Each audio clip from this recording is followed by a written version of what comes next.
The auction block loomed like a gallows in the center of Shoshone City, Wyoming Territory, and Sarah Reynolds clutched her shawl tighter around her swollen belly as the late afternoon sun cast long shadows across the dusty Main Street. At 5 months pregnant and freshly widowed, she never imagined she'd be standing here, about to be sold to the highest bidder to settle her late husband's debts. It was May of 1876, and the bustling mining town had seen its share of desperate situations, but few as cruel as this. Sarah's eyes darted across the crowd gathering for the auction, rough miners with coal-stained hands, businessmen in pressed suits eyeing her like merchandise, and a few women with expressions ranging from pity to disdain. "Next up," bellowed Augustus Pritchard, the portly debt collector who'd seized her homestead after Thomas's death in the mine collapse. A healthy woman, 22 years of age, capable of cooking, cleaning, and child-rearing. Currently with child but still fit for work. Bidding starts at $50. Sarah's cheeks burned with humiliation. 3 weeks ago, she'd been a respected wife with a small but cherished home. Now she was property, her future determined by whoever held the fattest purse. She stared at her worn boots, refusing to meet the hungry eyes appraising her worth. $50, called a gravelly voice. Sarah recognized it as belonging to Edgar Hobbs, owner of the saloon and brothel at the edge of town. Her stomach twisted. $60, countered another man, a miner whose reputation for cruelty preceded him. The bidding continued, each call sending ice through Sarah's veins. $75, $80, $90. The price of her life and her unborn child's future rising with each shout. $120, announced Hobbs with finality, a smile spreading across his pockmarked face. Sarah's breath caught in her throat. The saloon owner had won, which meant she'd be working in his establishment, likely forced into the same profession as the hollow-eyed women she'd always pitied when passing by. She placed a protective hand over her belly. What kind of life would that be for her baby? $500. The crowd fell silent, heads turning toward the back where a tall figure stood, partially shadowed by the brim of a black Stetson. He stepped forward, sunlight revealing a face weathered by the elements but handsome in its ruggedness. His eyes, bright blue against sun-darkened skin, locked with Sarah's for a brief moment. $500, Pritchard repeated, clearly shocked. "From you, Zachary O'Malley." The stranger Zachary nodded once, his expression unreadable as he approached the auction block, spurs jingling with each deliberate step. He was dressed like a working cowboy, worn leather chaps, dusty boots, and a faded blue shirt beneath a suede vest. Nothing about him suggested the kind of wealth that would allow such an extravagant bid. "That's right," he confirmed, voice deep and steady. $500. Hobbs sputtered in outrage. "This is madness. No woman's worth that much, especially not one in her condition." "Do you intend to outbid me?" Zachary asked calmly, one hand resting casually near the holstered revolver at his hip. The saloon owner fell silent, glaring daggers but unwilling to part with more money, or perhaps unwilling to challenge the quiet authority radiating from the cowboy. $500 going once, Pritchard called, eyes wide with disbelief. "Twice. Sold to Zachary O'Malley for $500. Sarah felt dizzy with confusion as she was guided down from the auction block. What would this stranger want with her? Was her situation about to become worse rather than better? Zachary approached her, removing his hat in a gesture of respect that seemed incongruous with the fact he'd just purchased her. Up close, she noticed the flecks of gray at his temples and the fine lines around his eyes that suggested he was in his early 30s. He reached into his pocket and handed Pritchard a stack of bills that appeared to be his entire savings. Then he turned to Sarah, leaned in close and whispered words that made her frozen heart beat again. "You're safe now, madam. I promise you that." Before she could respond, he offered his arm like a gentleman escorting a lady, not a man who had just bought ownership of her. "My wagon is this way," he said, loud enough for others to hear. "We've got a fair distance to travel before nightfall." Bewildered, but sensing no immediate danger from this strange cowboy, Sarah allowed him to lead her away from the crowd, away from the auction block that had nearly sealed a fate worse than death. They walked in silence through Shoshone City's main street, past curious onlookers and the general store where she'd once shopped as a respectable married woman. When they reached a sturdy wagon with 2 strong horses at the hitching post, Zachary finally spoke again. "I know you have no reason to trust me, Mrs. Reynolds, but I swear on my honor that you're under my protection, not my ownership. I have a ranch about 10 miles outside of town. There's a small cabin on the property where you can stay, undisturbed, until you decide what you want to do." Sarah stared at him, searching for deceit in his clear blue eyes and finding none. "Why would you do this for a stranger? $500 is a fair price for doing the right thing," he interrupted gently. "No person should be sold like cattle, especially not a mother-to-be." She hesitated, one hand still protectively cradling her belly. "How do I know your intentions are honorable?" A sad smile touched his lips. "My sister was in a situation not unlike yours some years back. Nobody helped her when she needed it most." His eyes grew distant for a moment before refocusing. "I couldn't live with myself if I didn't help you, knowing what I know about men like Hobbs." Sarah felt the first glimmer of hope she'd experienced since the mine collapse that had taken Thomas.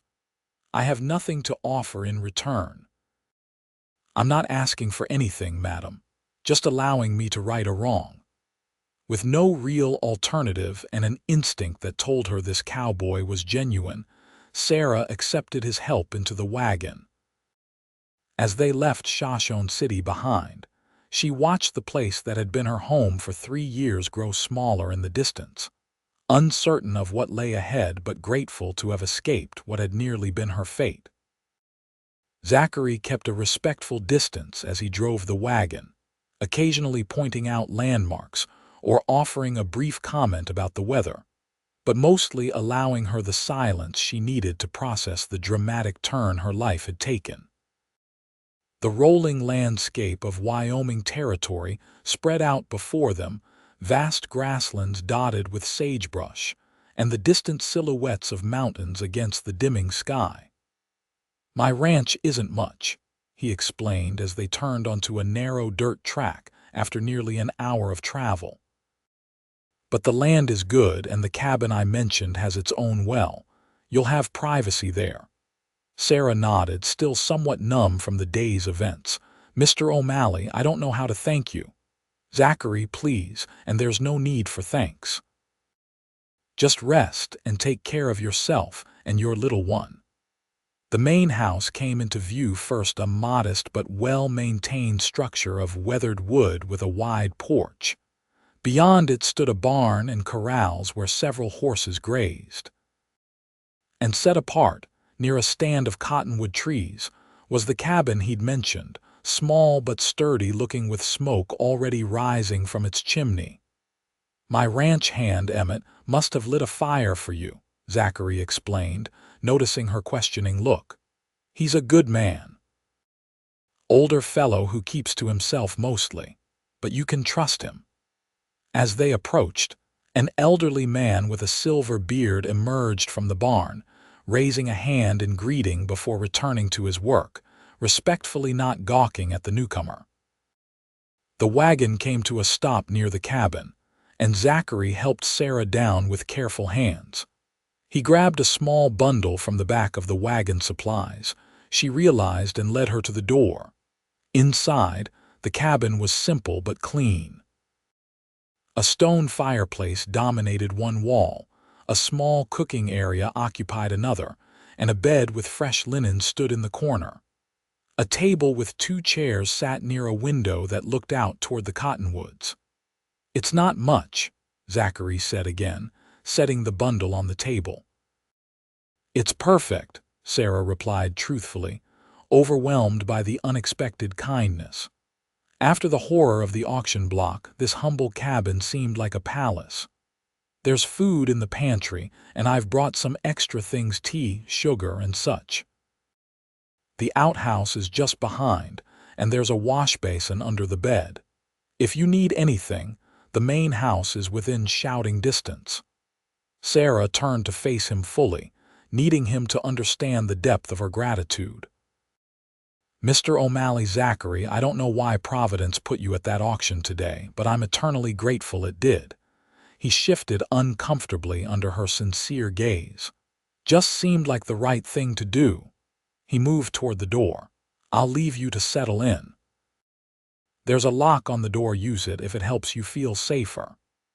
The implication was clear. He wanted her to know she could protect herself from him if she felt the need. It was perhaps the kindest gesture of all.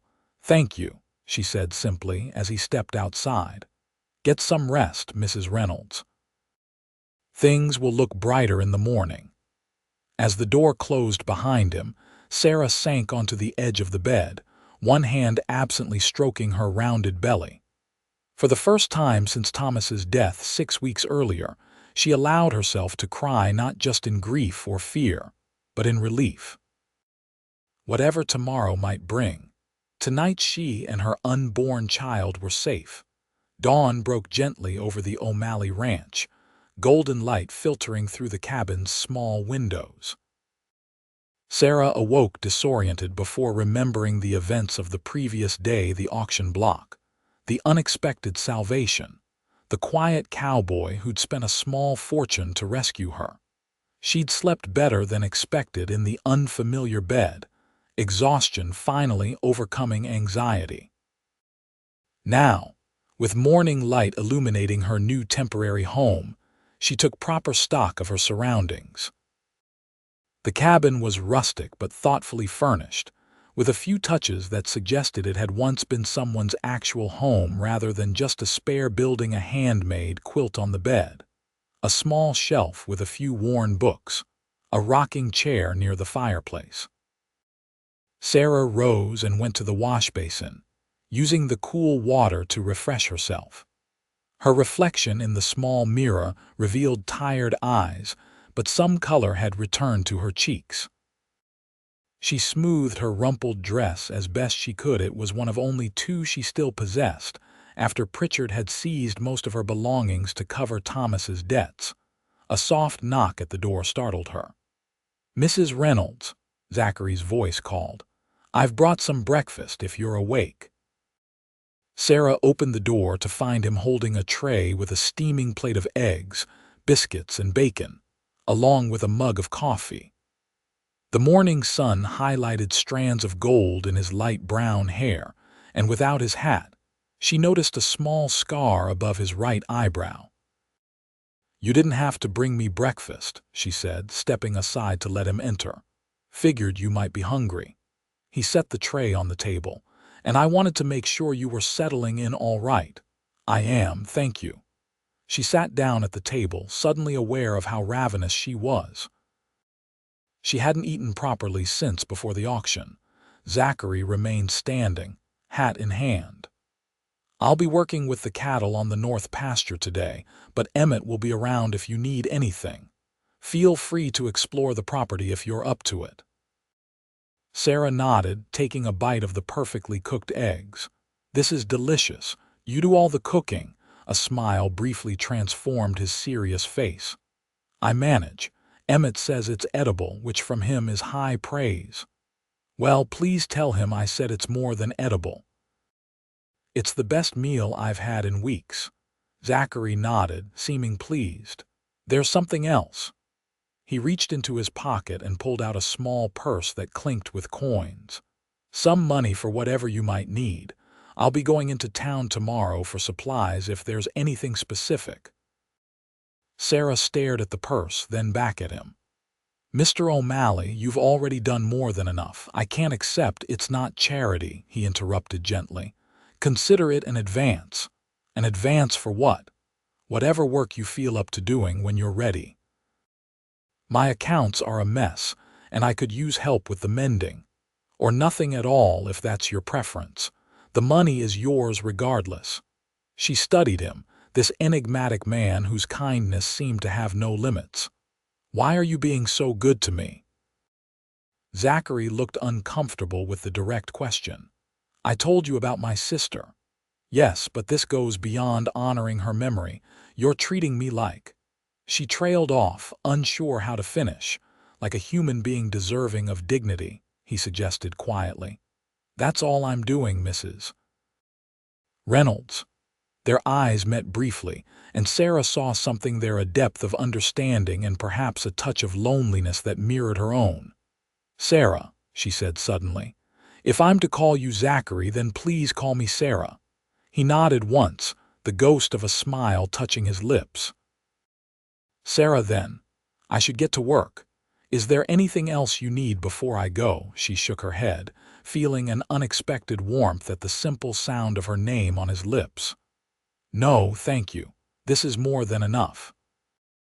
After he'd gone, Sarah finished her breakfast and then explored the cabin more thoroughly.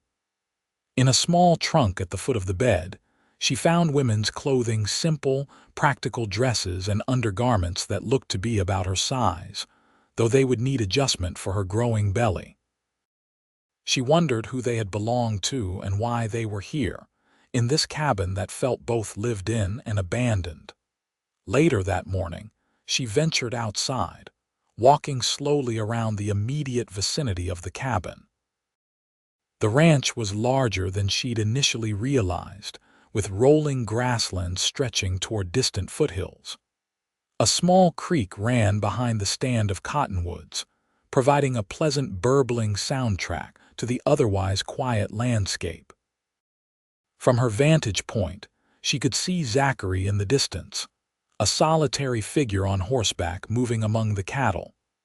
There was something graceful about the way he worked, man and horse moving as one across the grassland.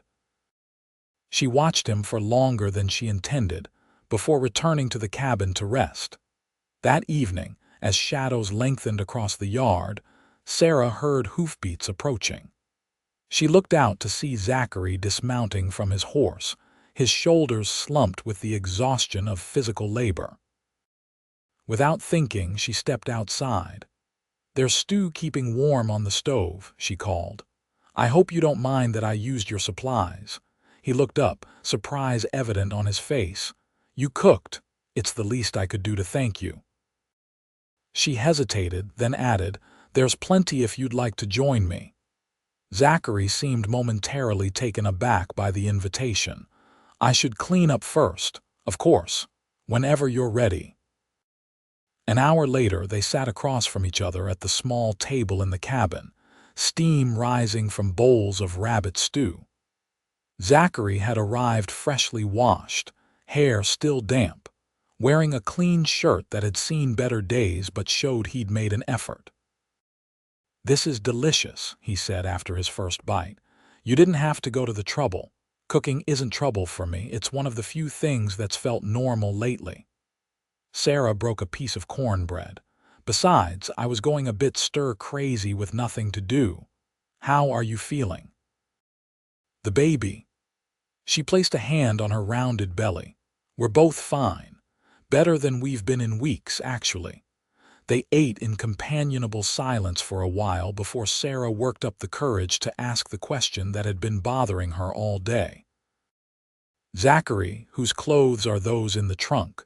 And why does this cabin feel like someone's home? His hand stilled, spoon halfway to his mouth. For a moment she thought he wouldn't answer, but then he set the spoon down carefully. They belong to my wife, Clara. His voice was steady but quiet. She died 3 years ago, childbirth fever. I'm so sorry, Sarah whispered, her heart aching for him. And the baby, our son lived for 2 days. Zachary's eyes were fixed on some middle distance, seeing a past Sarah couldn't share. His name was James. Sarah reached across the table on impulse, covering his weathered hand with her own. I shouldn't have asked. I didn't mean to bring up such painful memories. He turned his hand to briefly squeeze hers before withdrawing. You had a right to know whose things you're using. Clara was about your height, though not as. He gestured vaguely towards Sarah's pregnancy, a faint blush coloring his cheeks. The clothes are lovely. Thank you for sharing them with me. She paused, then asked softly, Is that why you helped me? Because of Clara? Zachary considered this, his blue eyes thoughtful. Partly, perhaps, but mostly because of my sister, like I said. After she was widowed, she fell on hard times, ended up working in a place like Hobbs's saloon. It broke her spirit. She died young. His jaw tightened. No woman deserves that fate. What was her name, Eliza? A soft smile touched his lips. She was bright and funny, always saw the good in people even when they didn't deserve it. She sounds wonderful. I wish I could have met her. She would have liked you. He looked up, meeting Sarah's eyes directly. She had your kind of courage. Sarah felt her cheeks warm at the unexpected compliment. I don't feel very courageous most days. You survived being widowed and nearly sold to a brothel owner, and here you are making stew and asking questions instead of falling apart. That's courage in my book. The simple, straightforward assessment touched Sarah deeply. They finished their meal talking of lighter things, the cattle Zachary was training, the books on the small shelf that had been Clara's favorites, the approaching summer and what it would bring to the ranch. When Zachary finally rose to leave, darkness had fallen completely outside. Thank you for the meal, Sarah. It's been a long time since I've had such good company for dinner. You're welcome anytime, she replied and meant it. Despite the strangeness of their situation, she felt comfortable in his presence in a way she wouldn't have expected. At the door, he paused. I meant what I said earlier, about helping with the books or mending only if you feel up to it. No obligation. I'd like that, actually. Keeping busy would do me good. He nodded, seeming pleased. Good night, then. Good night, Zachary. As she cleared away their dishes, Sarah realized she felt more at peace than she had since Thomas's death. This unexpected sanctuary, provided by a man who understood loss as intimately as she did, felt like exactly where she needed to be right now. The future was still uncertain, but for the first time in weeks, she felt a flicker of hope that it might hold something more than mere survival. The following days established a rhythm to life at the O'Malley ranch. Sarah woke early each morning, finding comfort in the routine of making breakfast and tidying the cabin. True to his word, Zachary had brought her into the main house to show her his chaotic account books, which she now worked on for a few hours each day, organizing years of haphazard record, keeping into something comprehensible. 2 weeks after her arrival, Sarah sat at Zachary's desk in the main house, squinting at a particularly puzzling entry from the previous year. The house itself was plainly furnished but solid, with large windows that let in ample light.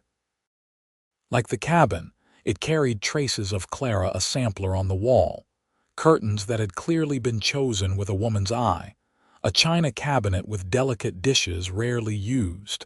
Zachary entered, removing his hat as he stepped inside. Making any sense of my mess? He asked, pouring himself a cup of coffee from the pot on the stove. Some, Sarah replied with a smile. Though I'm not sure why you needed to purchase 17 pounds of sugar in December. Christmas candy, he explained, leaning against the doorframe. I make it for the children in town every year. Clara's recipe. Sarah glanced up, surprised. In their conversations, he mentioned Clara occasionally, always matter-of-factly, but she sensed the wound was still tender. That's a lovely tradition, he shrugged, looking slightly embarrassed. The children expect it now. Can't disappoint them. This glimpse of gentle thoughtfulness behind his reserved exterior warmed Sarah's heart. She was discovering that Zachary O'Malley was a man of quiet depth, stern and sometimes taciturn with his ranch hands, but unfailingly kind to those in need. Besides herself, she'd seen him take in a stray dog, patiently treat a lame horse others would have shot, and send food to an elderly neighbor who lived alone miles away. "I was thinking," Zachary said, breaking into her thoughts, "there's a social at the church in Lodgepole tomorrow. It's the nearest town, about 5 miles east. Smaller than Shoshone City, but friendly folks. Thought you might like to go meet some of the neighbors." Sarah hesitated. She hadn't left the ranch since arriving and wasn't sure how she'd be received as a pregnant widow under the protection of a bachelor rancher. "There are several women there who might become friends," he added, seeming to understand her hesitation, "including our neighbor Mrs. Foster, who's the best midwife in the county." The mention of a midwife decided her. "I'd like that, thank you, but are you sure it's proper? I mean the circumstances." "Small towns talk regardless of what you do," Zachary said pragmatically. "But the good people of Lodgepole know me, and they'll respect that you're under my protection without assumption. The others don't matter." The following afternoon, Sarah found herself seated beside Zachary in his wagon, wearing one of Clara's dresses that she'd altered to accommodate her growing belly. She'd pinned her honey blonde hair up neatly, and even dabbed a tiny bit of rose water at her wrists, a small luxury from her former life that she'd managed to keep. Zachary, too, had made an effort, wearing a clean white shirt with a string tie and his least worn pair of trousers. His usually unruly hair was combed neatly, revealing more of his face than was typically visible beneath his hat. "You look nice," Sarah said, then immediately felt awkward for the observation. "As do you," he replied, his eyes briefly taking in her appearance before returning to the road. "That color suits you." The dress was a soft blue that brought out the gray of her eyes, and Sarah felt a flush of pleasure at the compliment. It had been a long time since anyone had noticed such things about her. In the final months of Thomas's life, he'd been so consumed with worry about their mounting debts that such small intimacies had fallen away. Lodgepole turned out to be exactly as Zachary had described, smaller than Shoshone City, but with a warm, close-knit feel. The church stood at one end of the main street, with tables set up outside bearing all manner of food and drink. Children ran playing between the adults, and a small group of musicians tuned up for dancing later. As they approached, Sarah felt eyes turning their way, curious but not hostile. Zachary helped her down from the wagon with careful hands, then offered his arm in a gentlemanly gesture that she accepted gratefully. "Zach O'Malley, as I live and breathe," called a robust woman with silver-streaked black hair, approaching with a wide smile. "We haven't seen you in an age, and now you arrive with a lovely companion, Mrs. Foster." Zachary greeted her with obvious respect. "May I present Mrs. Sarah Reynolds? Sarah, this is Beatrice Foster, our neighbor to the east and the finest midwife in 3 counties." "Flatterer, Mrs. Foster said with a laugh before turning warm brown eyes to Sarah. "It's a pleasure, my dear. And when are you due?" "October, I believe," Sarah replied, immediately comfortable with the older woman's forthright manner. "Well, you must come visit me soon so I can make sure everything's progressing as it should.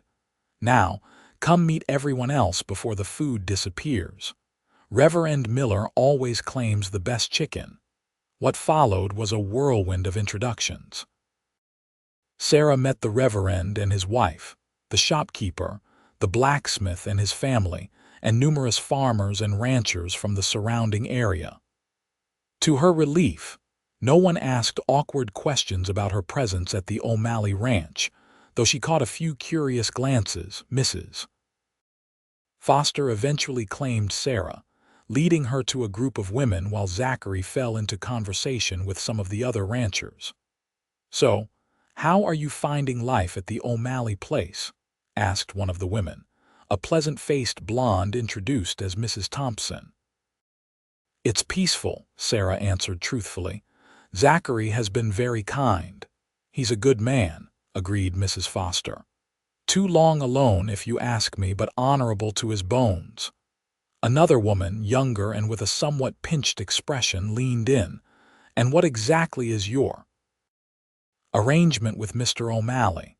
Before Sarah could respond, Mrs. Foster interjected firmly. "Nancy Miller, mind your manners.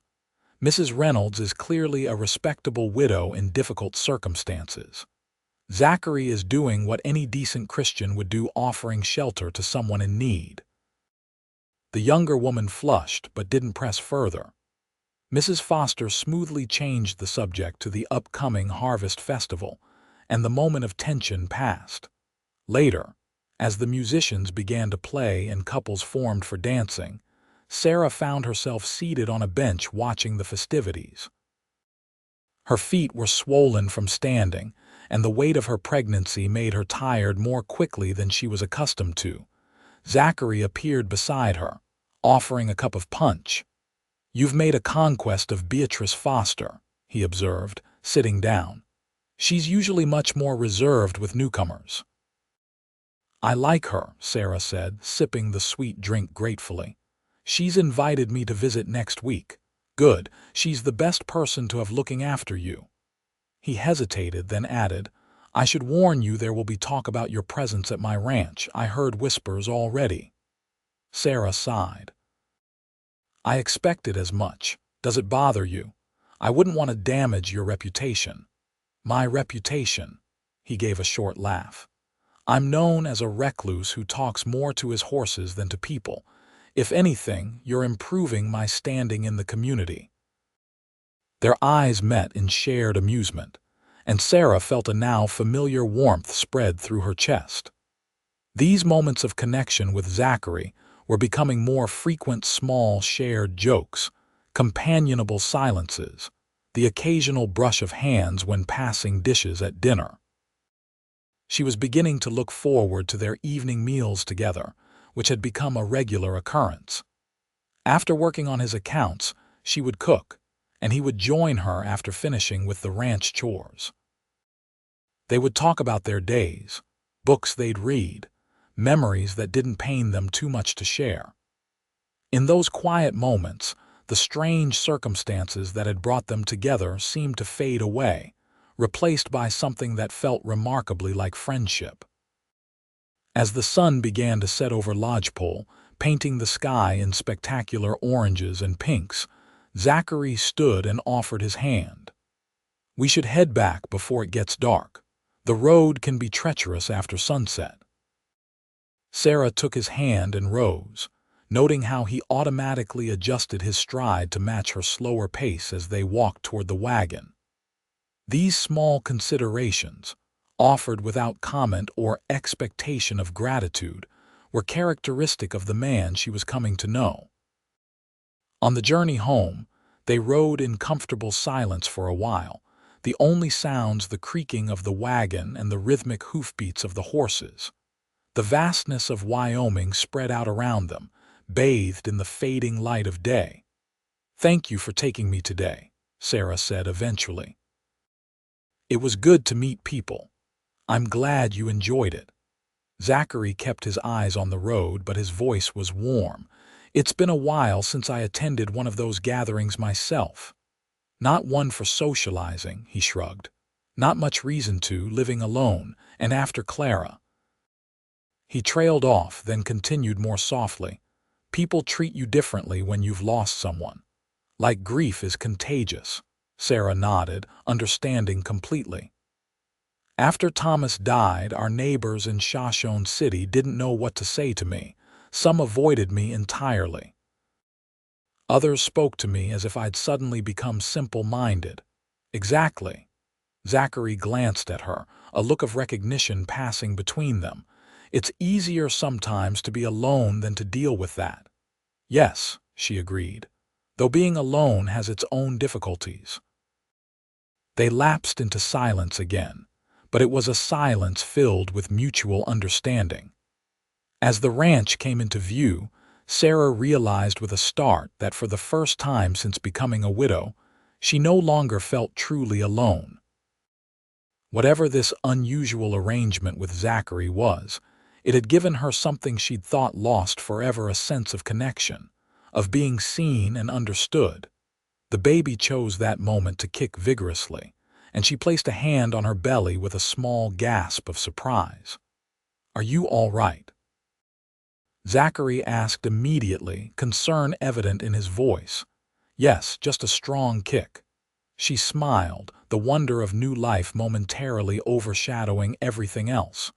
Would you? Would you like to feel it?" The question surprised them both. It was an intimate offer, one that crossed the careful boundaries they'd established. For a moment, Zachary looked startled, then something soft entered his expression. "If you're sure you don't mind." Sarah guided his hand to the spot where the baby continued to make its presence known. His palm was warm through the fabric of her dress, calloused from ranch work but gentle in its touch. When the baby kicked against his hand, Zachary's face transformed with wonder, years seeming to fall away from his features. "That's amazing," he whispered. For a breathless moment, they remained connected this way, his hand on her belly, her hand over his, the new life between them a bridge across their separate griefs. Then, as if suddenly remembering himself, Zachary withdrew his hand and returned his attention to the road ahead, but not before Sarah caught a glimpse of something vulnerable in his eyes. That night, alone in the cabin, Sarah lay awake longer than usual, her mind replaying the moment in the wagon. There had been something in Zachary's expression when he felt the baby move, a longing so profound it had made her heart ache. He would have been a wonderful father, she thought, if fate hadn't been so cruel. And with that thought came another, more unsettling one. In the 7 weeks since Zachary had rescued her from the auction block, her feelings toward him had shifted from gratitude to respect to genuine affection. Now, she was beginning to recognize the stirrings of something deeper, something that both frightened and exhilarated her. It was too soon, she told herself firmly. Her husband had been dead less than 3 months. And Zachary had never given any indication that he saw her as anything but a woman in need of protection. She turned onto her side, determined to put such thoughts from her mind. She had her baby to think about, a future to rebuild. Romantic notions were an indulgence she couldn't afford. Yet as sleep finally claimed her, her dreams were filled with the memory of Zachary's hand on her belly and the look of wonder on his face, dreams that left her feeling both comforted and confused when morning came. Summer settled over the Wyoming Territory in earnest, bringing long, hot days and brief, intense thunderstorms that left the air smelling of rain and sage. Sarah's pregnancy progressed, her belly growing more pronounced as July turned to August. She had become a familiar sight around the O'Malley ranch, tending to a small garden she'd started near the cabin, helping with light chores, and continuing to organize Zachary's chaotic accounts. True to her word, Mrs. Foster had examined Sarah and pronounced both mother and baby to be in excellent health.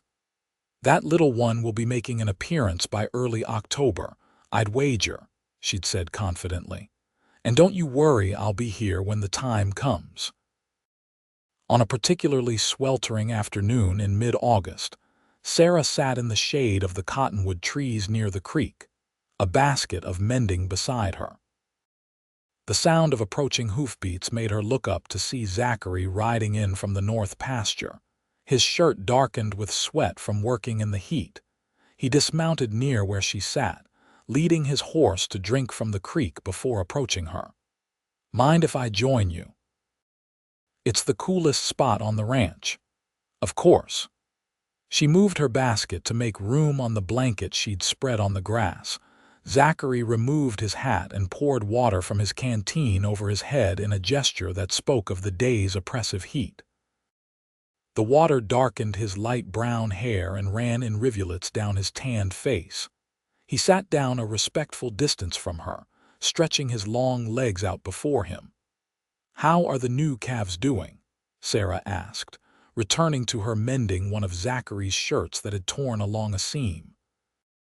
"Growing fast. That spotted heifer you like has taken to following me around like a dog." He watched her hands as she worked. "You don't have to fix my old shirts, you know. I don't mind. It gives me something useful to do." She tied off a thread and bit it with her teeth. "Besides, you can't go around with your sleeves falling off."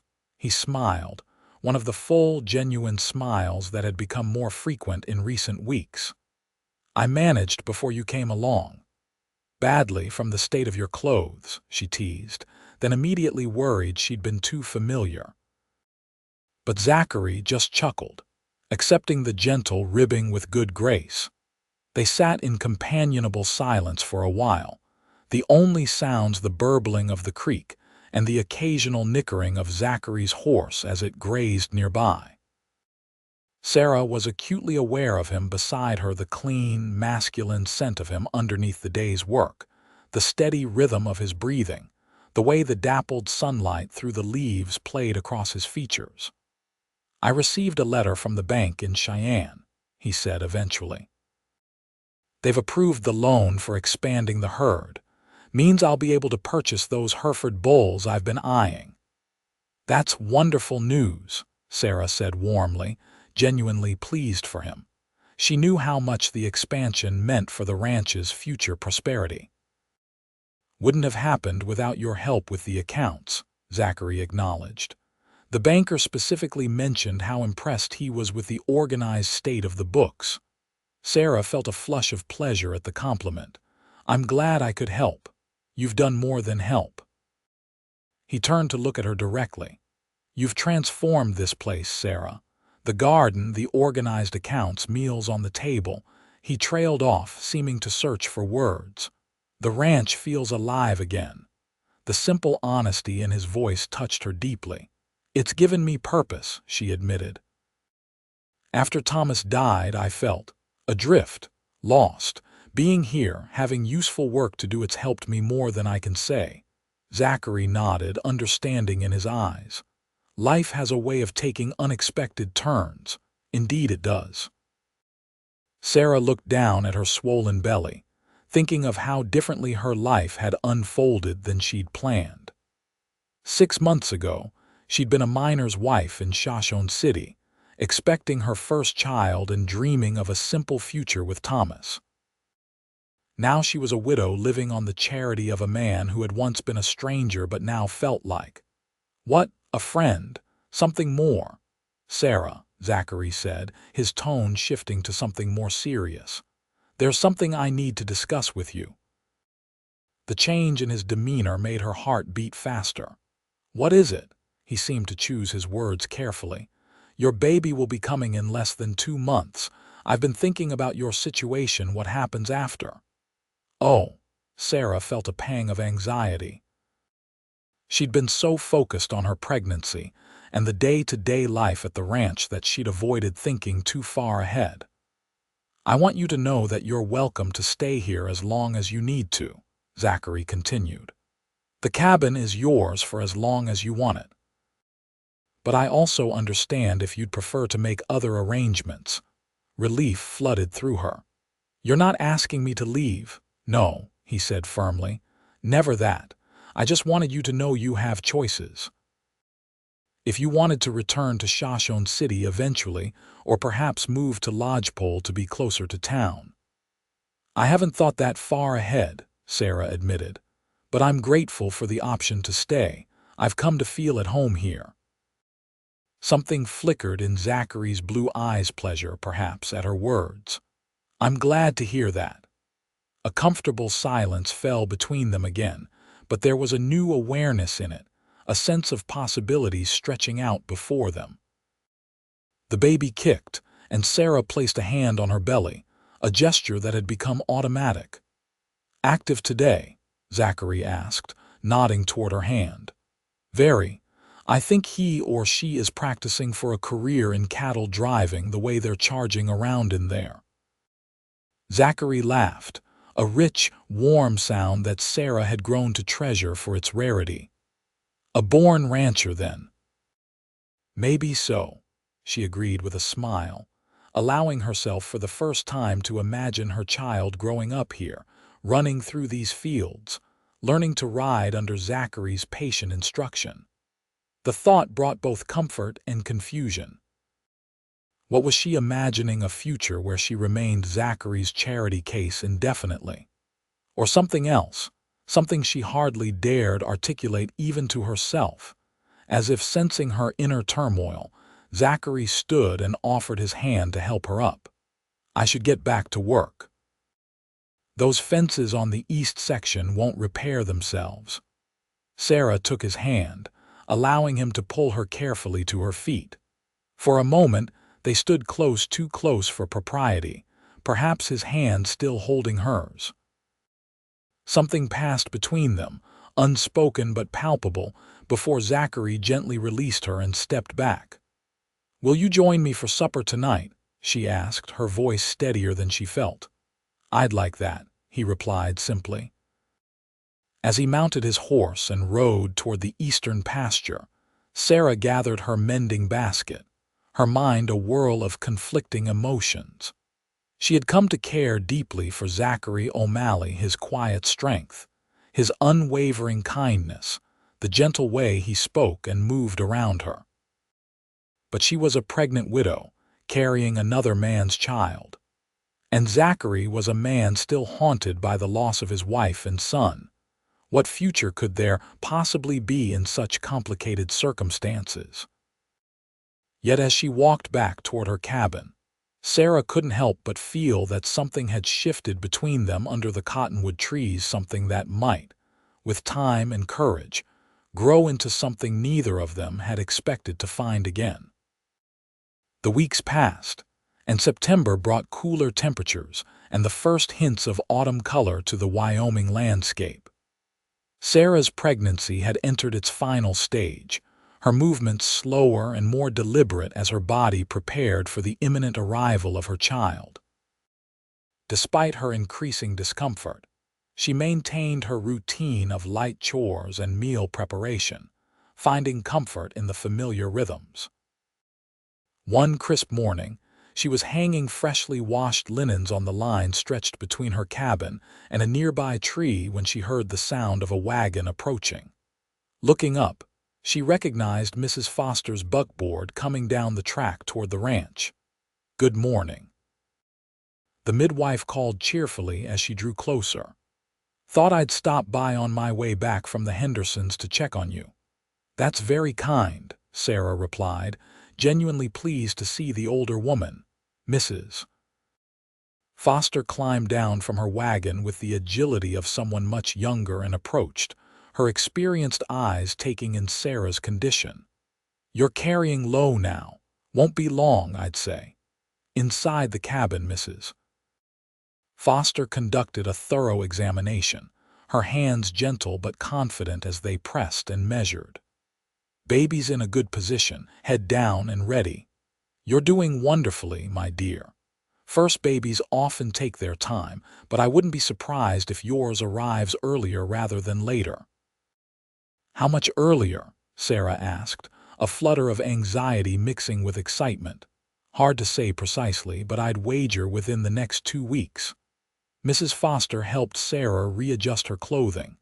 "Is Zachary prepared? Men tend to get flustered when the time comes." The question caught Sarah off guard. We haven't discussed the details much. He knows I'll need your help when the time comes." Mrs. Foster gave her a shrewd look. "That man cares for you, you know, more than he probably admits even to himself." Sarah felt heat rise to her cheeks. "He's been very kind." "It's more than kindness, child. I've known Zachary O'Malley since he first came to this territory 15 years ago. After he lost Clara and the baby, he shut himself away from everyone, buried himself in this ranch and barely spoke 10 words together to anyone. The midwife patted Sarah's hand. "But the way he looks at you, that's a man coming back to life." "Mrs. Foster, no need to say anything," the older woman interrupted gently. "Just something to consider. Life doesn't always give us second chances, but when it does, only a fool turns away." After the midwife departed, Sarah sat by the fireplace, her hands absently stroking her belly as she considered Mrs. Foster's words. Was it possible that Zachary felt more than just responsibility toward her? There had been moments the way his hand lingered when helping her down from the wagon, the softness in his eyes when they shared jokes over dinner, the increasing frequency with which he found reasons to be near the cabin during the day. But even if Mrs. Foster was right, what did it mean for them? Sarah was still bound to her past to Thomas and the child she carried, and Zachary had his own ghosts to contend with. The complexity of their situation seemed overwhelming. Her reflections were interrupted by a sharp pain that radiated across her lower back and abdomen. She gasped, gripping the arms of the rocking chair until the sensation passed. A practice contraction. Mrs. Foster had called them Braxton Hicks, nothing to worry about at this stage. Still, it served as a reminder that soon everything would change again with the arrival of her child. That evening, Zachary came to the cabin for their usual shared meal. He'd been working on repairing the roof of the barn all day, and fatigue lined his face, yet he'd still taken time to wash and change his shirt before joining her. "Mrs. Foster said the baby might come early," Sarah mentioned as they ate the beef stew she'd prepared. "Within the next 2 weeks." Zachary looked up sharply. "So soon? Are you feeling all right?" "I'm fine. Just tired and awkward like a bear before hibernation." He smiled at the comparison. "You're considerably more graceful than a bear. You're kind to say so, but we both know I waddle now instead of walk. Even so." His eyes held warmth as they rested on her. "What does Mrs. Foster advise for when the time comes?" "She said to send for her at the first signs of labor." "She'll stay with me through the birth." Zachary nodded, setting down his spoon. "I've been meaning to speak with you about something, and I suppose now is as good a time as any." There was something in his tone that made Sarah's heart quicken. "What is it?" "I've been thinking about what happens after the baby arrives." He seemed uncharacteristically nervous, his usual quiet confidence replaced by a hesitancy that was almost boyish. "About your future, and the baby's." "We discussed this before," Sarah reminded him. "You said I could stay as long as I needed to." "I did, and that offer stands." He took a deep breath. "But I'd like to propose something else, something more permanent." Sarah felt as though the air had suddenly become too thin. "Permanent?" Zachary met her eyes directly. "Sarah, these past months with you here have been. I've come to care for you deeply. More than I thought possible after Clara." Her breath caught in her throat. "Zachary, please let me finish before I lose my nerve." He reached across the table and tentatively took her hand. "I know it's soon. I know you're still grieving Thomas, and I respect that, but I want you to consider becoming my wife. Not right away, not until you're ready. But someday, if you could see yourself building a life here with me." Sarah stared at him, too shocked to respond immediately. Of all the things she'd expected him to say, this was the last. Zachary continued, his voice gaining steadiness as he spoke. "I would raise your child as my own. He or she would want for nothing education, opportunities, love, and you would never have to worry about security again. The ranch is doing well, and with your help it's becoming even more prosperous. You're proposing marriage," Sarah finally managed, her voice barely above a whisper. "I am." His blue eyes were earnest, vulnerable in a way she'd never seen before. "But I don't expect an answer now." I know it's unexpected. I just wanted you to know where I stand, especially with the baby coming so soon." Sarah gently withdrew her hand, needing space to think. "Why, Zachary? Is it just because of the baby? Because you feel responsible for us?" "No," he said firmly. "Though I do feel responsible for your well-being, that's not why I'm asking. I'm asking because these have been the happiest months I've known since losing Clara. Because when you smile, it feels like sunshine after a long winter.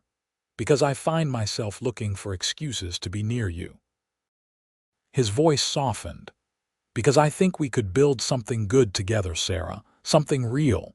Tears welled in her eyes, not of sadness but of overwhelming emotion. "I don't know what to say." "You don't have to say anything now." He stood, giving her the space he sensed she needed. "Take all the time you need to think about it. Whatever your answer, nothing changes about your place here." As he moved toward the door, Sarah found her voice again. "Zachary, wait." He turned, hope and apprehension mingled in his expression. "I care for you too," she said simply. "More than I expected to, but this is so sudden and with the baby coming. I understand." His smile was gentle, without pressure or expectation. "Think about it, we have time." After he left, Sarah sat for a long while by the dying fire, her mind and heart in turmoil. Marriage to Zachary, it was a solution to her practical concerns, certainly. A secure future for herself and her child, a home on a prosperous ranch, the protection of a good man's name. But it was more than that, and therein lay the complication. She had genuine feelings for Zachary, feelings that had grown steadily over the months of their acquaintance. His quiet strength, his unfailing kindness, the way he respected her independence while offering support when needed, all these qualities had worked their way into her heart. Yet she had loved Thomas too. Their marriage had been one of genuine affection, despite the hardships they'd faced toward the end. Was it disloyal to consider giving her heart to another man so soon? And what of Zachary's feelings for Clara? Could either of them truly move forward while carrying the weight of their pasts? Sarah placed both hands on her belly, feeling the baby shift within her. Whatever decision she made would affect not just herself but this innocent life as well. The child deserved a father, a good, loving father like Zachary would surely be. But marriage should be built on more than practical considerations or half-formed feelings. She needed time to sort through her tangled emotions, time to welcome her child into the world, time to be certain that what she felt for Zachary was strong enough to build a marriage upon. And she needed to be sure that what he felt for her was genuine love, not simply a desire to fill the empty spaces in his life. With these thoughts swirling in her mind, Sarah finally rose and prepared for bed, knowing that sleep would likely be elusive. Yet despite her mental turmoil, she felt an unexpected sense of peace settling over her. Whatever the future held, she was no longer facing it alone. The days that followed were charged with a new awareness between Sarah and Zachary. They maintained their usual routines, shared meals, brief conversations about ranch business, companionable evenings, but beneath the familiar patterns ran an undercurrent of anticipation, of possibilities not yet resolved. True to his word, Zachary did not press for an answer to his proposal. If anything, he was more considerate than before, ensuring Sarah had everything she needed as her pregnancy entered its final days. He brought fresh wildflowers for her table, found the softest lamb's wool to line a cradle he'd constructed, and made certain that Emmett was always within calling distance when he himself had to ride out to the far pastures. 10 days after Zachary's proposal, Sarah woke before dawn with a dull ache in her lower back. By mid-morning, the discomfort had evolved into rhythmic contractions that left little doubt her labor had begun. Emmett was dispatched to fetch Mrs. Foster while Zachary hovered anxiously near the cabin, unsure of his role but determined to be of use. When the midwife arrived, she took charge with brisk efficiency, shooing Zachary away from the door. "This is women's business now," she told him firmly. "Go see to your cattle or clean your guns or whatever it is men do to distract themselves at times like these. We'll call if we need you." The hours that followed were a blur of pain and determination for Sarah. Mrs. Foster proved to be as skilled as her reputation suggested, guiding Sarah through the increasingly intense contractions with a combination of practical advice and soothing encouragement. "You're doing wonderfully," she assured Sarah as the afternoon waned into evening. "Your body knows exactly what to do. Just listen to it." Outside, Zachary paced the yard, occasionally approaching the cabin only to retreat again at the sounds of Sarah's labor. He chopped enough firewood for a month, checked on every animal in the barn twice, and cleaned his saddle until it gleamed, all in an effort to keep his mind occupied. As night fell, the tempo of Sarah's labor increased. Mrs. Foster's expression grew more focused as she checked Sarah's progress. "Almost time to push, my dear. Your baby is eager to meet you." Sarah, exhausted but determined, nodded. The pain was beyond anything she had imagined, yet beneath it ran a current of fierce purpose. This was what her body was designed to do: bring new life into the world. Thomas's child. Her child.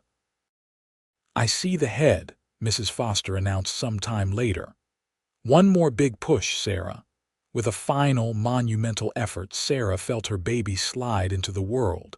A moment of breathless silence followed, then a lusty cry filled the cabin, strong, indignant, alive. "You have a son, Mrs. Foster said, her voice thick with emotion as she placed the squalling, vernix-covered infant on Sarah's chest. "A beautiful, healthy boy." Sarah gazed down at her son in wonder, tears streaming down her face. He was perfect: tiny fingers, a shock of dark hair like Thomas's, a determined little chin.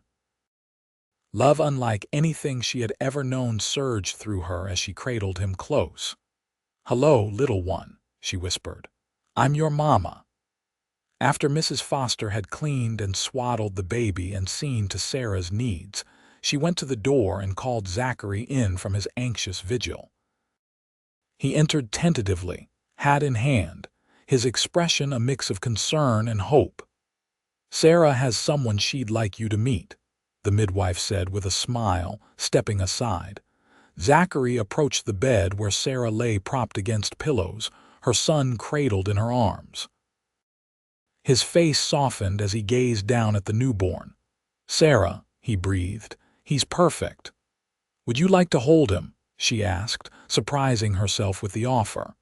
It felt right somehow that Zachary should be one of the first to hold her son. With visible emotion, Zachary carefully took the tiny bundle, supporting the baby's head with a gentleness that belied his strength. The infant looked impossibly small in his large, weathered hands, yet he held him with perfect confidence. "Hello there, young man," he murmured to the baby, who had opened his eyes and seemed to be studying this new face with solemn intensity. "Welcome to the world." Sarah watched them together, her heart full of feelings she couldn't yet name.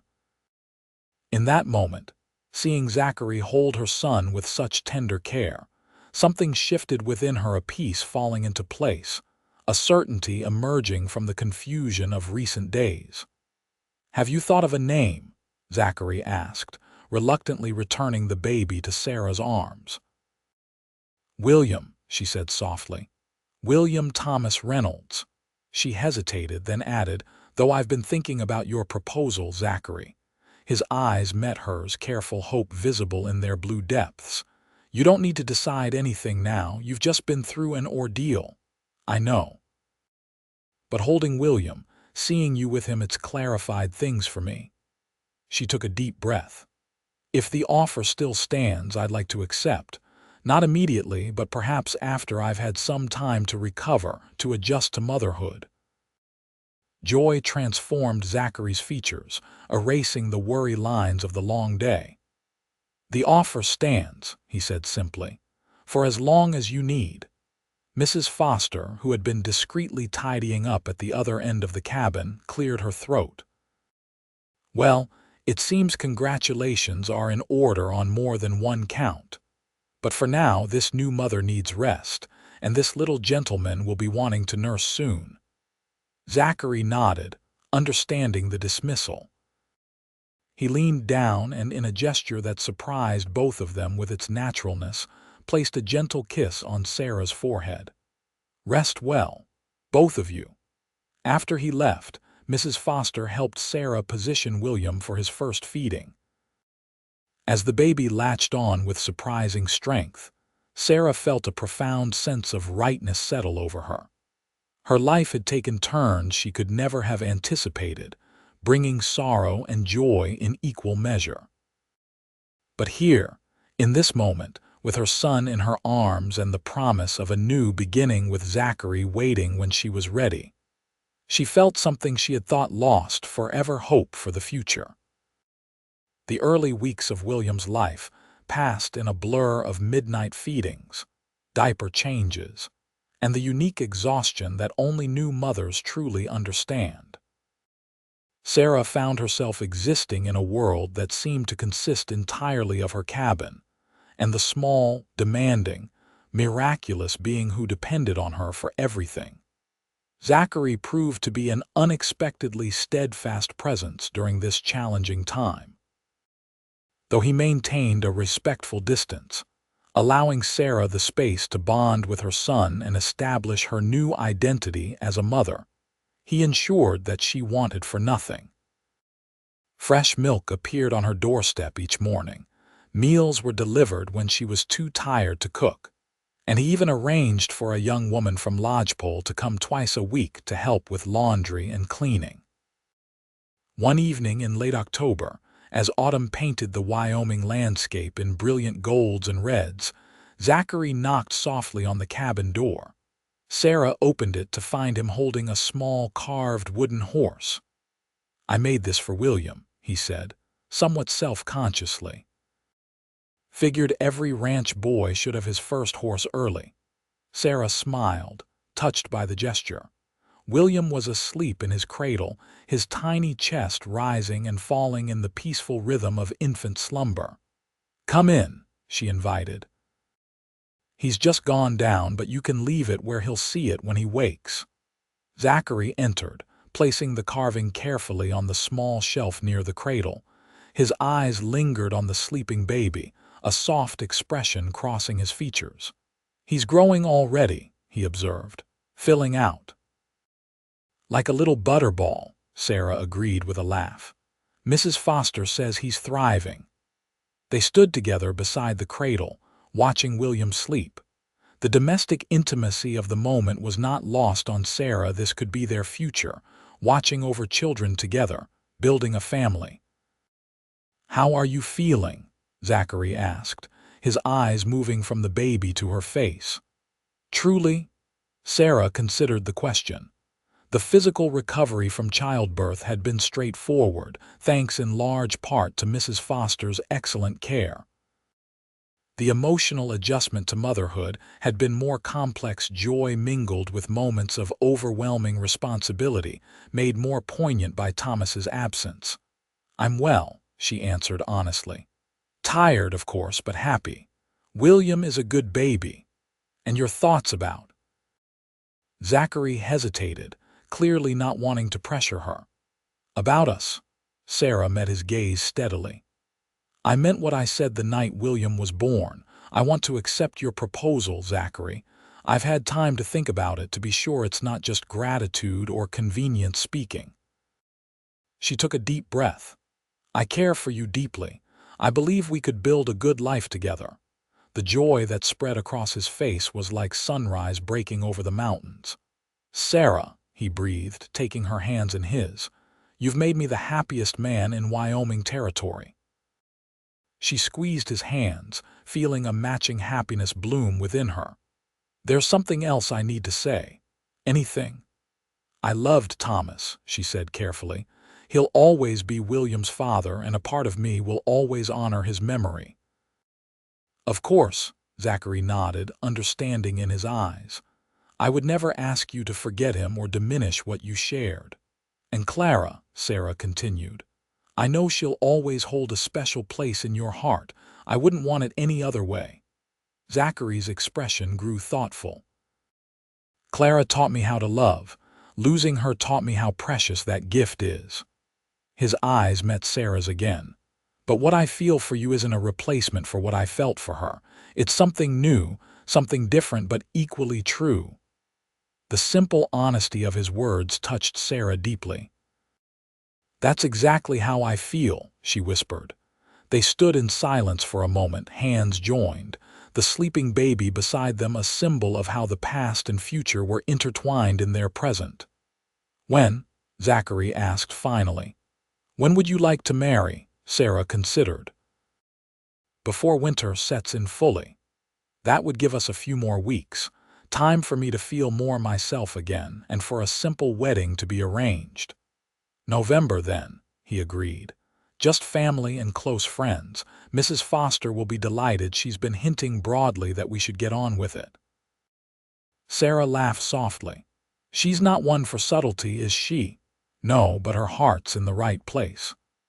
Zachary hesitated, then leaned forward slowly, giving Sarah plenty of time to pull away if she wished. When she didn't, he placed a gentle kiss on her lips there first. It was a brief, chaste kiss, but it sent warmth spreading through Sarah's entire being.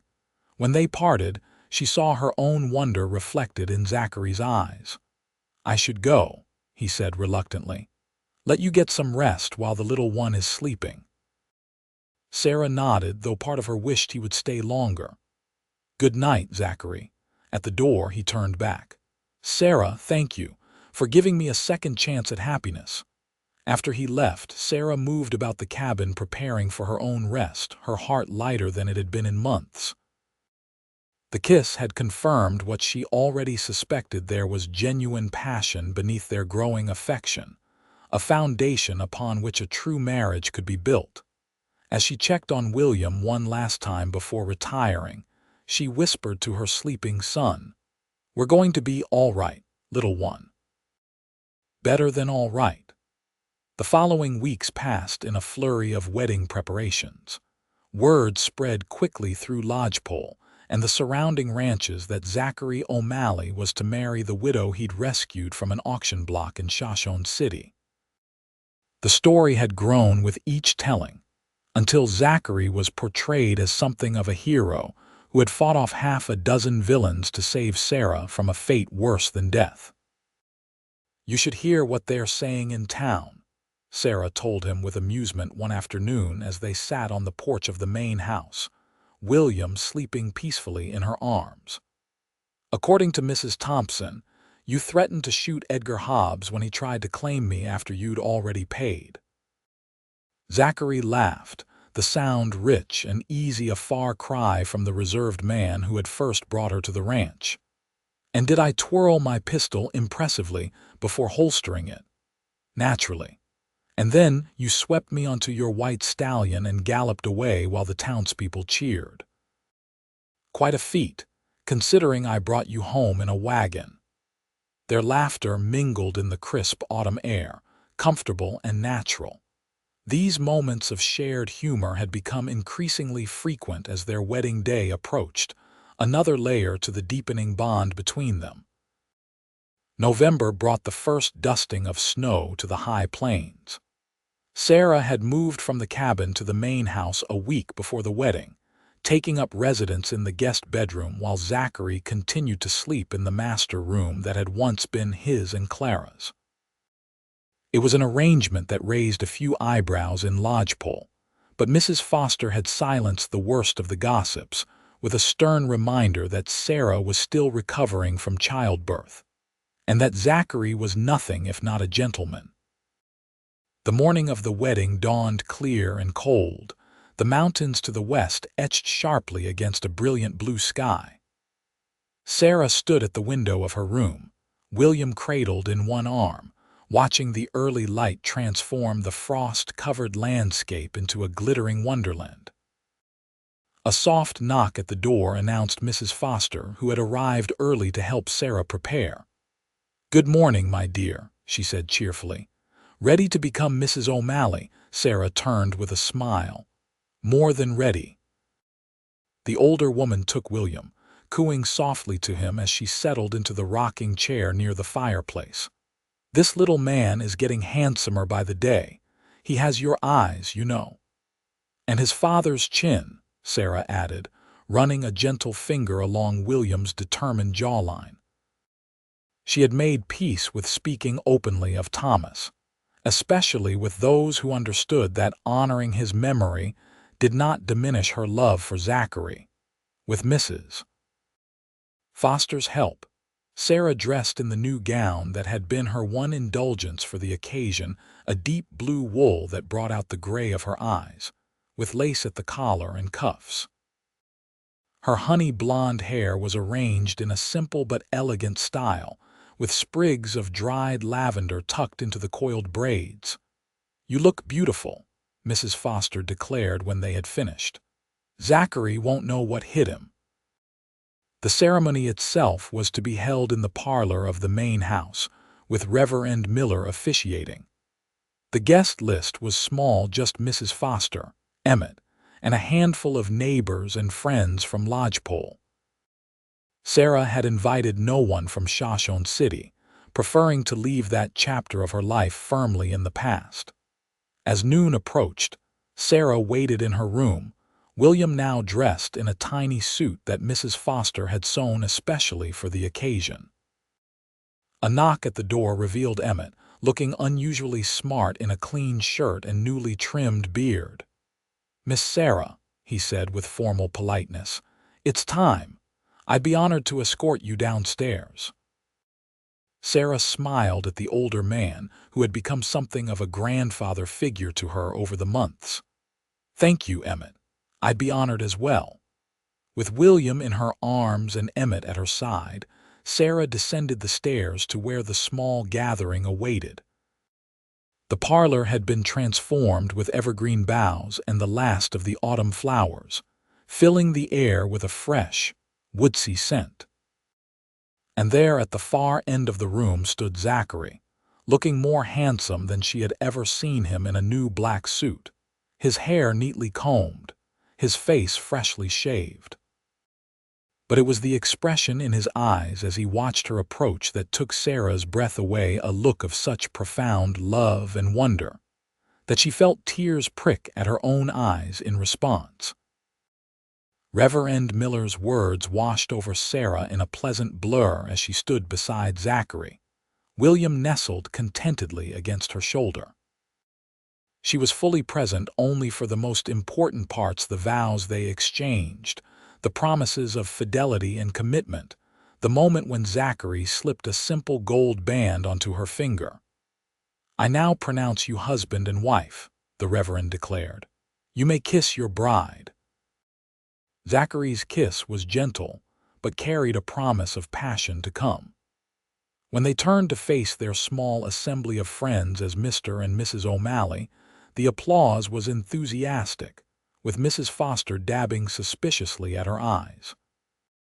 The celebration that followed was modest but joyful, a feast prepared by the women of Lodgepole.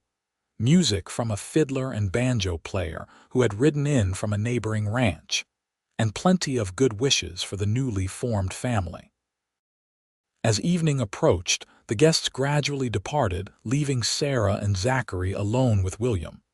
They stood on the porch, waving goodbye to the last wagon, the baby now sleeping soundly after the excitement of the day. "Happy, Mrs. O'Malley?" Zachary asked softly, his arm around her waist. "Very," she replied, leaning into his embrace. "And you, more than I can say." He pressed a kiss to her temple. "Should I take William to the nursery? He looks out for the count." The nursery had been Zachary's wedding gift to Sarah, the small room adjacent to the master bedroom, transformed with fresh paint, curtains sewn by Mrs. Foster, and the cradle he had crafted with his own hands. Yes, I think he's done for the night. All the attention wore him out. Together they settled William in his cradle, standing side by side to watch him sleep for a moment, their first act as a married couple. A simple domestic moment that nonetheless felt profound in its normalcy. When they retired to their shared bedroom, the master room that Zachary had recently refurnished to make it truly theirs, rather than a reminder of the past, there was a moment of shyness between them. For all the growing affection and attraction they had shared, this final intimacy represented a significant threshold. "We can wait," Zachary said gently, sensing her nervousness. "There's no rush, Sarah." She shook her head, stepping closer to him. "I don't want to wait. I want to be your wife in every sense." She placed a hand on his chest, feeling his heartbeat quicken beneath her palm. "I want you, Zachary." The kiss that followed was different from those they had shared before, deeper, more urgent, a physical expression of the love that had grown between them over the months. As clothing was carefully removed, and they explored each other with tentative but increasingly confident touches, Sarah felt the final pieces of her heart healing, knitting together into something stronger than before. Their lovemaking was tender but passionate, a true union of bodies and hearts. Afterward, lying in Zachary's arms as moonlight filtered through the curtains, Sarah felt a profound sense of homecoming. This was where she belonged, with this good, honorable man who had rescued her not just from an auction block, but from despair itself. "I love you," Zachary whispered against her hair. It was the first time he had said the words directly, though his actions had spoken them for months. "And I love you," she replied, the declaration feeling right and true on her lips. As sleep began to claim them both, Sarah reflected on the extraordinary journey that had brought her to this moment. From the depths of grief and fear to the heights of new love and hope, her path had been neither straight nor easy. Yet every step, even the painful ones, had led her here, to Zachary's arms, to their home, to the beginning of a family that honored the past while embracing the future. Winter settled over the O'Malley ranch, transforming the landscape into a pristine wonderland of white. Inside the main house, warmth and domestic harmony prevailed as Sarah, Zachary, and little William established their new life as a family. The transition was remarkably smooth. Sarah found that her role as Zachary's wife felt natural, a continuation and deepening of the partnership they had begun building months before. Zachary proved to be as considerate a husband as he had been a protector, always mindful of Sarah's needs and opinions, treating her as a full and equal partner in their shared life. Most touching of all was the relationship developing between Zachary and William. Though he was careful never to overstep or attempt to replace Thomas in Sarah's memory, Zachary embraced his role as William's father with wholehearted devotion. He would spend hours with the infant, talking to him about ranch operations, showing him the snowflakes that gathered on the windowsill, or simply holding him while he completed paperwork at his desk. As December brought the holiday season, Sarah threw herself into making their first Christmas together special. The house was decorated with evergreen boughs, red berries, and handmade ornaments. She baked cookies from her mother's recipes and helped Zachary prepare the traditional candy he made each year for the children in Lodgepole. "I never realized how much work goes into this," she remarked one evening as they wrapped the last of the candy pieces in wax paper. "Clara used to say the same thing," Zachary replied with a fond smile, "but it's worth it to see the children's faces." Sarah appreciated how freely he could now speak of Clara, just as she could mention Thomas without worry or guilt. They had found a balance that honored their pasts while fully embracing their present together. On Christmas Eve, They bundled up against the cold and drove the sleigh into Lodgepole for the church service and community gathering. William, now nearly 3 months old, was wrapped snugly in blankets and seemed to enjoy the ride, his eyes wide at the jingling of the sleigh bells and the snorting of the horses in the frosty air. The little church was aglow with candlelight, packed with families from town and the surrounding ranches. As Sarah sat beside Zachary, William sleeping peacefully in her arms, she felt a profound sense of belonging. This was her community now, these people her neighbors and friends. The dark days of the auction block in Shoshone City seemed like a distant nightmare, fading further with each passing day. After the service, Zachary distributed his candy to the delighted children while Sarah chatted with Mrs. Foster and the other women. She was no longer that poor widow Zachary O'Malley rescued, but Mrs. O'Malley, a respected rancher's wife with a beautiful baby boy. "You're positively glowing," Mrs. Foster observed with satisfaction. "Marriage agrees with you." Sarah smiled, watching as Zachary lifted a small girl to hang an ornament on the community tree. "It does. He's a wonderful husband, better than I could have hoped for.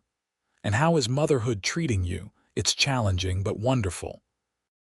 William is starting to smile now, real smiles, not just gas, Sarah added with a laugh. "The first of many milestones," Mrs. Foster said wisely. "They grow so quickly.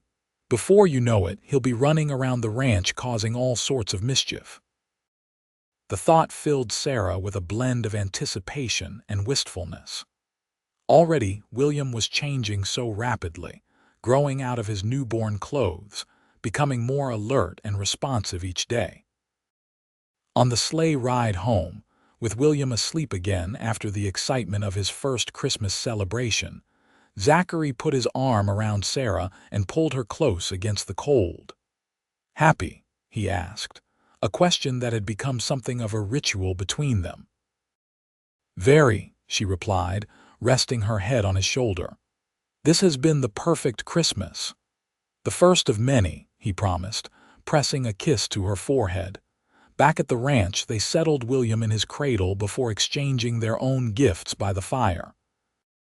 Sarah had knitted Zachary a new scarf and gloves, and secretly repaired the watch that had been his father's, which had stopped working years ago. "How did you manage this?" he asked in amazement as the timepiece ticked steadily in his palm. "I sent it to Cheyenne with Mr. Thompson when he went for supplies last month. There's a watchmaker there who was able to fix it." "Sarah," Zachary said, visibly moved, "this means more to me than I can say." Her gift from him was equally thoughtful, a beautiful leather-bound journal with her new initials, S.O., embossed on the cover. "For your thoughts, your memories, whatever you wish," Zachary explained. "You mentioned once that you used to keep a journal before everything happened." The fact that he had remembered such a small detail, shared months ago in a casual conversation, touched Sarah deeply. "It's perfect," she said, running her fingers over the smooth leather. "Thank you." As they sat together before the fire, content in each other's company, Sarah reflected on the extraordinary year that was drawing to a close. She had lost so much: her first husband, her home, her sense of security, yet gained so much more. A son, a new husband, a home where she was truly valued, a community that had embraced her. "What are you thinking?" Zachary asked, noticing her thoughtful expression. "About how life can change so dramatically in such a short time," she replied honestly. "A year ago, I had no idea what was coming, the good or the bad." Zachary nodded, understanding in his eyes. "I've been thinking something similar. Last Christmas, I was alone in this house, convinced that was how I'd remain. Now here we are, a family." The word family hung in the air between them, precious and profound. They had indeed become a family, not through conventional means, not along a straight or easy path, but a family nonetheless. "I love you," Sarah said, reaching for his hand. "I don't say it often enough." "You show it every day," Zachary replied, bringing her hand to his lips. "In 1,000 ways." Their kiss deepened, evolving into a wordless expression of the love and desire that had grown stronger with each passing week of their marriage. Without breaking apart, they rose and made their way to their bedroom, where the warmth of the fire was matched by the heat building between them. Later, lying contentedly in each other's arms, Sarah spoke the thought that had been forming in her mind for several weeks. "Zachary, how would you feel about having more children? Not immediately, but someday." He propped himself up on one elbow to look at her, joy spreading across his features. "Nothing would make me happier. When the time is right. When William is a bit older, perhaps," she agreed. "I want him to have siblings, to grow up in a house full of laughter and activity." "A real family," Zachary said softly, "the kind we both dreamed of." As she drifted toward sleep in the security of her husband's embrace, Sarah felt a sense of perfect contentment. The journey ahead would have its challenges, as all lives do, but she faced the future with confidence and hope.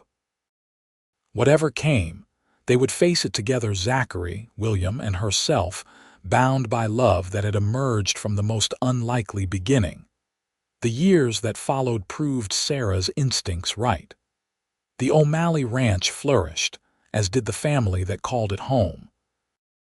William grew into a sturdy, curious boy with his mother's gray eyes and his birth father's dark hair, but a personality entirely his own, determined, thoughtful, with a natural affinity for the ranch life. When William was 2, Sarah gave birth to a daughter they named Elizabeth Clara O'Malley, a lively child with Zachary's blue eyes and Sarah's honey blonde hair. 2 years later, another son joined the family, James Thomas O'Malley, named for both the son Zachary had lost and the husband Sarah had mourned. The family dynamics evolved with each new addition. Zachary proved to be a devoted father to all 3 children, never distinguishing between William and the children of his blood. To the community, they were simply the O'Malley children, heirs to one of the most prosperous ranches in the county. As the children grew, so did the ranch. With Sarah's head for business complementing Zachary's practical knowledge of cattle and land, they expanded their operations, acquiring adjacent properties when they became available, investing in better breeding stock, and diversifying into horses as well as cattle. Sarah never forgot where she had come from or how close she had come to a very different fate. Each year, she and Zachary made anonymous donations to organizations that helped women in desperate circumstances, particularly widows with children. And when occasional rumors reached them of similar auction situations in distant towns, Zachary would sometimes disappear for a few days, returning with a quiet satisfaction that told Sarah another woman had been spared what she had nearly endured.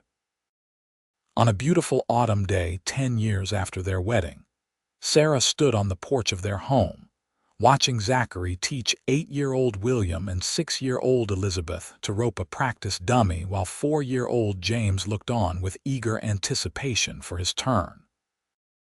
The scene filled her heart with joy, her children thriving, her husband as devoted as the day they wed, the ranch a true home for all of them.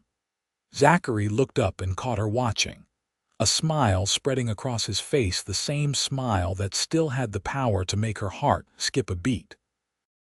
He said something to the children and then strode toward the house, his tall figure as imposing yet gentle as it had been the day he'd appeared at that fateful auction. "What are you thinking about so intently?" he asked as he joined her on the porch. "About how fortunate we are," Sarah replied honestly. "About how differently things might have turned out if you hadn't been in Shoshone City that day." Zachary's expression grew serious. "I've never told you why I was there, have I?" Sarah shook her head, curious. In all their years together, The specific reason for his presence at the auction had never been discussed. I'd gone to settle a debt with the bank, the last payment on a loan I'd taken to expand the herd after Clara died. He took her hand, his thumb brushing over the wedding band he'd placed there a decade ago. I was planning to leave right after, but something told me to stay in town a bit longer when I heard about the auction. He shook his head. I couldn't just ride away. Divine providence, Sarah murmured, thinking of how many small decisions and coincidences had aligned to bring them together. Maybe so, Zachary agreed. All I know is that when I saw you standing there, so brave despite everything, something inside me knew I had to help you, whatever the cost. $500 was quite a cost, Sarah remarked with a small smile. Every penny we had, if I recall correctly. Best investment I ever made. He pulled her into his arms, his eyes warm with love accumulated over a decade of shared life. You and the children, you're everything to me, Sarah. Everything. As they stood together on the porch of their home, their children's laughter floating on the autumn breeze, Sarah reflected on the journey that had brought them here. From the darkest moment of her life alone, pregnant, and literally on the auction block had come this abundance of love, family, and security.